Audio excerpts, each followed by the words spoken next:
Halo teman-teman, selamat datang di Value Stock. Hari ini saya akan membahas analisa fundamental saham BJTM kuartal ketiga tahun 2021. Oke, ini disclaimer-nya, yang pertama ini merupakan sharing analisa fundamental, bukan ajakan beli jual ataupun suatu saham, dan keputusan investasi ada di tangan teman-teman selaku investor. Yang ketiga, dari analisa fundamental ini bisa dijadikan referensi untuk analisa saham-saham yang teman-teman miliki. Oke, pertama kita masuk ke bisnis model dari saham BJTM ini. Untuk kegiatan usahanya bergerak di bidang usaha perbankan, jadi untuk sumber income-nya berasal dari pendapatan bunga. Untuk segmen usaha atau marketnya di Indonesia, terkait kasus hukum, saat saya membuat video ini, saya tidak menemukan adanya kasus hukum yang terkait dengan BJTM. Untuk kepemilikan saham dimiliki oleh Pemda Jatim sebesar 51,13%, 38 Pemda Kota sebesar 28,35%, dan sisanya dimiliki oleh masyarakat sebesar 20,52%. Dan ini kita lihat dari segi pendapatannya, untuk secara kuartal ketiga mengalami kenaikan sebesar 8,9% dibanding dengan tahun sebelumnya. Dan saya asumsikan kuartal keempatnya memiliki kinerja yang sama dengan kuartal ketiga, maka sampai akhir tahun akan mengalami kenaikan dari segi pendapatan sebesar 7,1%. Terus dari segi net profitnya juga mengalami kenaikan, dan kenaikannya sebesar 9,1%. Dan seperti tadi saya asumsikan kuartal keempatnya memiliki kinerja yang sama dengan kuartal ketiga. Jadi pada akhir tahun akan mengalami kenaikan sebesar 6,7%. Terus dari segi asetnya juga mengalami kenaikan, dan kenaikannya sebesar 20,8%. Dan kenaikan aset ini disertai juga dari kenaikan hutangnya. Jadi banyak ya teman-teman nasabah yang mulai setor lagi ke Bank BJTM ini, dan kenaikannya sebesar 22,9%. Terus dari segi modal mengalami kenaikan juga, dan kenaikannya sebesar 5,8%. Dan teman-teman di sektor perbankan kita perlu memperhatikan 3 rasio, yaitu MPL, CAR, sama LDR-nya. Untuk 2021 ini kalau kita bandingkan dengan 2020, untuk MPL gross-nya mengalami penurunan, jadi itu bagus. Untuk netnya juga, MPL netnya juga mengalami penurunan, jadi itu juga sangat bagus teman-teman. Yang dimana dari tahun 2020 itu 1,85, dan 2021 ini hanya sekitar 1,03%. Dan untuk CAR-nya mengalami kenaikan dari 21% menjadi 22,56%, dan itu juga bagus. Untuk dari segi LDR-nya menurut saya ini yang agak mengalami penurunan ya. Jadi dari 57,88% di 2021-nya hanya di bawah 50%. Jadi seharusnya untuk di LDR ini seharusnya bisa mengalami kenaikan ya.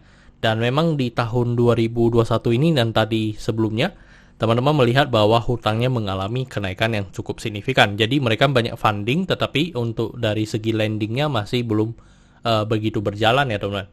Jadi untuk LDR-nya mengalami penurunan yang cukup signifikan. Terus dan teman-teman ini merupakan summary lapor keuangannya dari 2014 sampai 2021. Di sini saya akan banyak membahas tentang rasio keuangannya. Yang pertama adalah NPM atau net profit margin.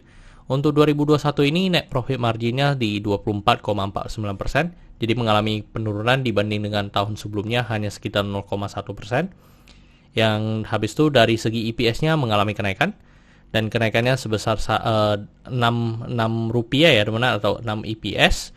Terus untuk dari segi PER-nya di 7,08 kali. Jadi untuk dari segi PER mengalami kenaikan karena dari segi harga juga mengalami kenaikan.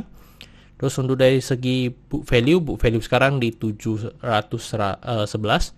dan membuat PBV-nya di 1,07 kali.